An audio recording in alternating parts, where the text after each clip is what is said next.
Ya, Assalamualaikum warahmatullahi wabarakatuh. Kelas 1A D4 ya, angkatan corona ini. Kita mungkin saudara pertama masuk di teknik telekomunikasi. Kenapa milih teknik telekomunikasi? Wah, saya pikir ini adalah mata kuliah ilmu komunikasi atau seperti apa. Nah, mungkin hari ini Ibu mau menerangkan sebenarnya apa sih, ngapain sih kita di teknik telekomunikasi? Beda nggak sih dengan TI? Beda nggak dengan elektronika? Karena dua-duanya ada di sana. Nah, untuk memahami teknik telekomunikasi, kita akan melihat dulu dengan proses pengiriman paket. Maka di sini ada paket dan ada telekomunikasi. Mungkin saudara sudah sering ya mengirimkan paket, bagaimana cara teknisnya mengirimkan paket, baik itu lewat pos atau jasa paket yang lain, jasa pengiriman paket yang lain. Sekarang kita lihat, misalnya nih kita mau mengirimkan paket, saudara bayangkan saudara mengirimkan paket, kemudian bawa ke kantor pos. Nah, yang pertama kali dilakukan oleh orang pos adalah barang yang akan saudara kirim diperiksa apakah sesuai dengan ukuran yang ditetapkan. Jadi ada berat 1 kilo, mungkin ukurannya satu kardus besar, nanti terkena biaya volume. Atau kecil berat, seperti itu ya, berarti dia akan space di tempatnya sedikit, tapi dia di bawah berat gitu. Nah, di telekomunikasi ini namanya voice bandwidth. Voice bandwidth ini sekitar 0,3 sampai 3,4 kHz. Hertz ini satuan frekuensi ya. Sehingga di sini kita perlukan juga source coding, pengodean di sumber. Nah, balik ke paket. Kemudian si paket, setelah dilihat bentuk paket saudara, kemudian dia akan memeriksa alamat pengirim dan penerima. Diperiksa alamat pengirimnya, kemudian dilihatnya alamat penerima. Setelah itu, barang akan ditumpukan di tujuan yang sama. Jadi, barang akan ditempatkan di tujuan yang sama. Misalnya, barang yang mau ke Jakarta ditumpuk dengan Jakarta, dan seterusnya. Kemudian, dilakukan barang yang sudah tujuan yang sama tadi akan dibungkus, dimasukkan dalam satu karung. Oh, ini paket ke Jakarta. Oh, ini paket ke Bekasi. Ini paket ke Bandung. Dipisah-pisahkan. Setelah paket tadi dipisah-pisahkan, kemudian dia akan dimuat dalam truk. Truk ini disebut sebagai pembawa. Nah, setelah dipisah-pisahkan dalam karung tadi, masuk ke dalam truk, dan truk ini kita sebut sebagai pembawa. Kemudian ada proses pemuatan dia dalam truk. Setelah dia dimuat di dalam truk, truk sekarang menjadi pembawa bermuatan. Sebelum berangkat, si truk ini harus kita beri bensin atau beri BBM supaya dia bisa jalan ya. Kalau nggak ada BBM-nya dia nggak bisa jalan. Setelah diberi BBM, truknya jalan. Nah, kalau kita pengiriman lewat darat, mungkin truk itu saja langsung berangkat. Tapi kalau lewat udara, berarti kita ada proses pemindahan dari darat dulu, dari truk dulu, kemudian kita pindahkan menggunakan pesawat udara. Kemudian di sana nanti diterima oleh truk dan seterusnya, dibalik ke proses pembalikan, inverse-nya lagi. Atau dia dengan laut, dibawa dengan truk, kemudian dititipkan di kapal, kemudian baru dikirimkan. Proses ini namanya menyesuaikan dengan medianya. Nah, kita balik ke telekomunikasi. Setelah apa yang mau kita kirim tadi, ada source-nya. Kemudian nanti ada proses router atau routing. Routing ini adalah dia pencarian alamat, kemana mau ditempatkan. Setelah di routing, kemudian ada proses namanya multiplexing.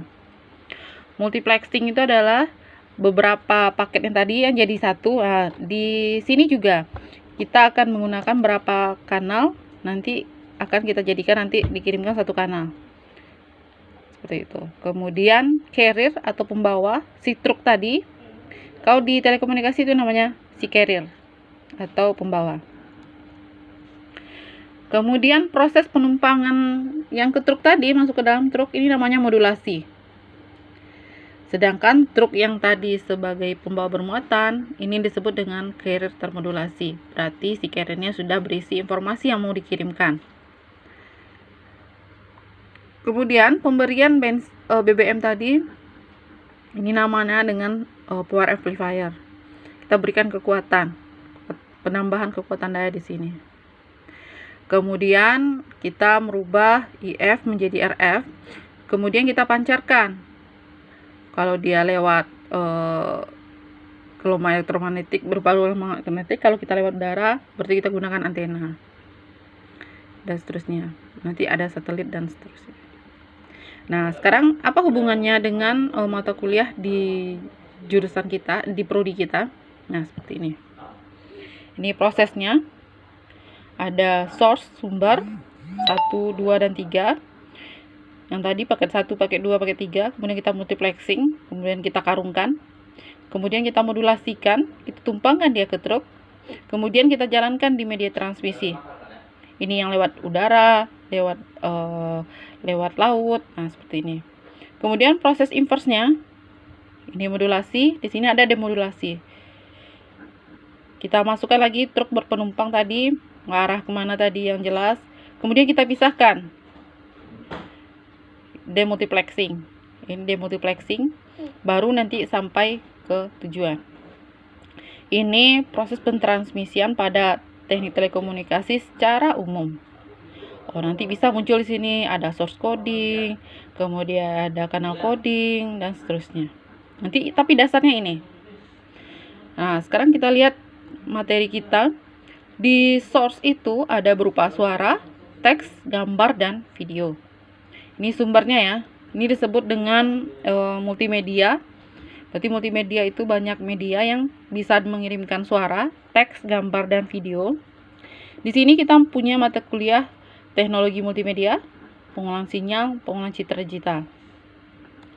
Kemudian di modulasi, ada modulasi analog, juga ada modulasi digital. Ini AM, amplitude modulation, frekuensi modulation, phase modulation, amplitude shift keying, frekuensi shift keying, dan phase shift keying.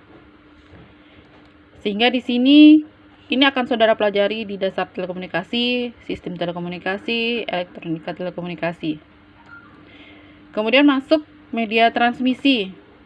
Media transmisi ada kabel, ada guided ya, guided dan unguided. Guided berarti kita tuntun, unguided berarti dia tidak tertuntun. Kalau guided, ini pasti ada fisiknya. Ada kabel tembaga, ada fiber optik.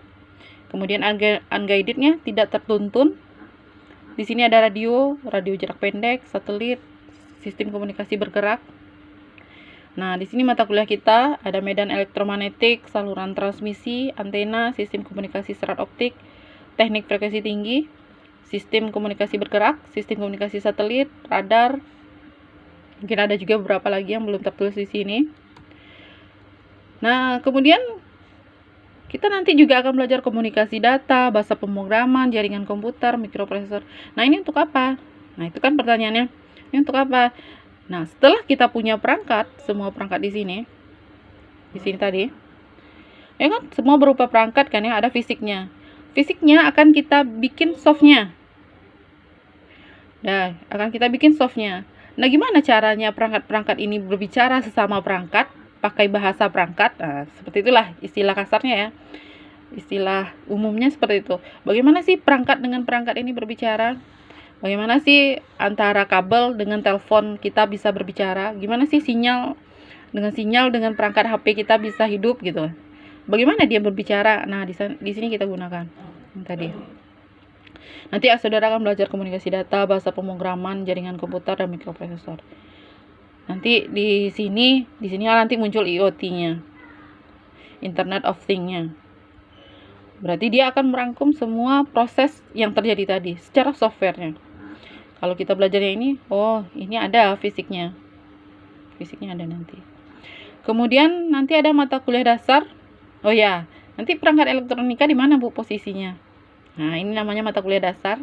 Ada matematika terapan, perangkat elektronika, rangkaian listrik, teknik digital, kemudian nanti ada bengkel. Kemudian ada mata kuliah dasar umum. ada agama, bahasa Inggris sampai 4 ya kalau nggak salah, sampai 4 atau 6. Kemudian ada K3, keamanan, kemudian etika profesi, kewirausahaan, Pancasila, manajemen industri. Kemudian di sini juga ada kewarganegaraan. Biasanya ada kewarganegaraan juga. Nah, inilah yang akan saudara pelajari selama 4 tahun.